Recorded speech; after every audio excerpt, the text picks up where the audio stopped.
से कि क्या इजराइल ने सीरिया पर छोटा न्यूक्लियर हमला किया है। दरअसल 16 दिसंबर को सीरिया में एक विस्फोट के बाद बढ़े रेडिएशन के रूसी रिपोर्ट के जरिए कुछ इसी तरह के दावे किए जा रहे हैं। बता दें कि 16 दिसंबर को सीरिया के तारतस में हथियारों की साइट पर इजराइल ने हवाई हमला किया था। हमले के बाद धमाका बेहद खतरनाक था और काफी ऊंचाई तक आसमान में आग का गोला और धुएं का गुबार बना, ठीक वैसे ही जैसे परमाणु बम के विस्फोट से जुड़ी हुई तस्वीरों में दिखता है। धरती भूकंप की तरह कांपी। अब नई जानकारी ये है कि इस धमाके के बाद वहां पर रेडिएशन का स्तर बढ़ा हुआ पाया गया। इसी को लेकर सवाल खड़ा हो गया कि क्या इजराइल ने तारतस पर न्यूक्लियर हमला किया था। इजरायली डिफेंस फोर्सेस ने हथियार डिपो में रखी स्कड मिसाइल की फैसिलिटी को तबाह कर दिया। इस हमले में इस विस्फोट के बाद 3 तीव्रता का भूकंप भी आया। यह भूकंप 820 किलोमीटर दूर तुर्की के इज़्निक तक महसूस किया गया। रूसी मीडिया स्पुतनिक ने तब कहा था कि इजराइल ने जंगी जहाज से किसी नई मिसाइल के जरिए टारगेट किया है, लेकिन अब कहा जा रहा है कि इजराइल ने छोटा न्यूक्लियर हमला किया। सवाल ये कि क्या पुतिन इस हमले का न्यूक्लियर तरह से जवाब देंगे?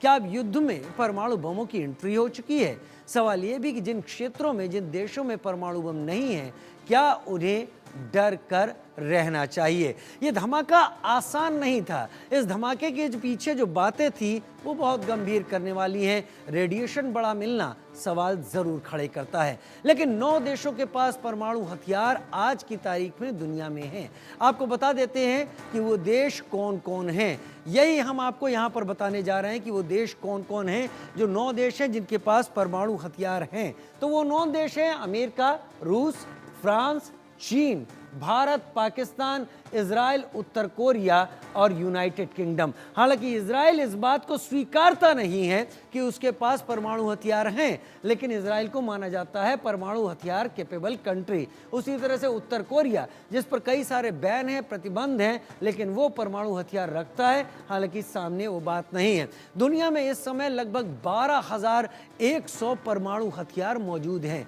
जिनमें 9,500 से अधिक सक्रिय सैन्य भंडार हैं। रूस के पास 5,977 हैं हथियार। आगे बढ़ते हैं, इसके बाद बात करेंगे और देशों की। तो इसके बाद यूनाइटेड स्टेट्स ऑफ अमेरिका यानी अमेरिका के पास 5,428 परमाणु हथियार हैं। इसके बाद चीन की बात करते हैं, जो इस वक्त दुनिया में चौधरी बनने की कोशिश करता है। 350 के करीब परमाणु हथियार इसके पास हैं और आज के परमाणु हथियार कहीं ज्यादा विनाशक हैं, जैसे हिरोशिमा नागासाकी पर गिरे थे। फ्रांस के पास 290 परमाणु हथियार बताए जाते हैं। फ्रांस के बाद नंबर आता है, जी हाँ, फ्रांस के बाद नंबर आता है ब्रिटेन का। यूनाइटेड किंगडम 225 परमाणु हथियार ब्रिटेन के पास मौजूद हैं। पाकिस्तान के पास बताया जाता है 165 के करीब परमाणु हथियार मौजूद हैं।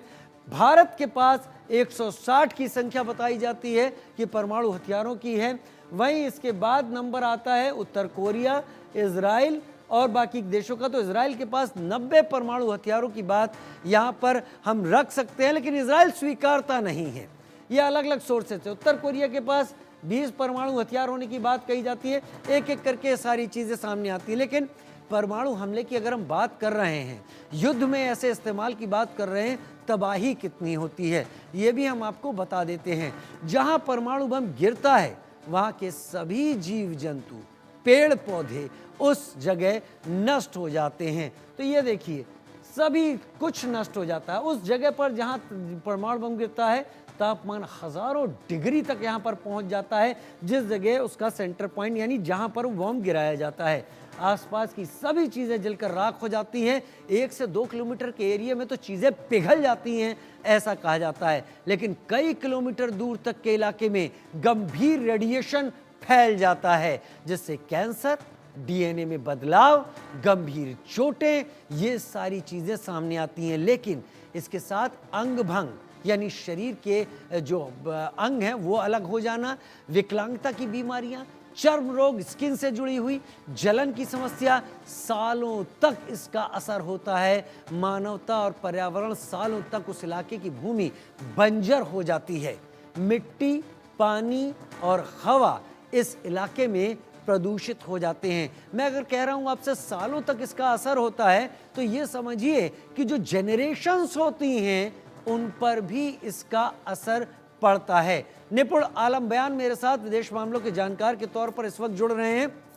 Major Mohammad Ali Shah defence expert के तौर पर मेरे साथ जुड़ रहे हैं और group captain UK Devnath defence expert के तौर पर मेरे साथ इस वक्त थोड़ी देर में ही जुड़ने वाले हैं। चर्चा हम उनसे भी करेंगे। ये सभी मेरे साथ हैं। सबसे पहले मैं मोहम्मद अली शाह आपका रुख कर लेता हूं, क्योंकि मामला उस बॉम्ब के टेस्ट का है जिसको लेकर कई सारी रिपोर्ट सामने आ रही हैं। क्या इजराइल ने सीरिया में उस खास लोकेशन के ऊपर एक लो इंटेंसिटी का परमाणु हथियार यहां पर ट्राई किया या नहीं किया?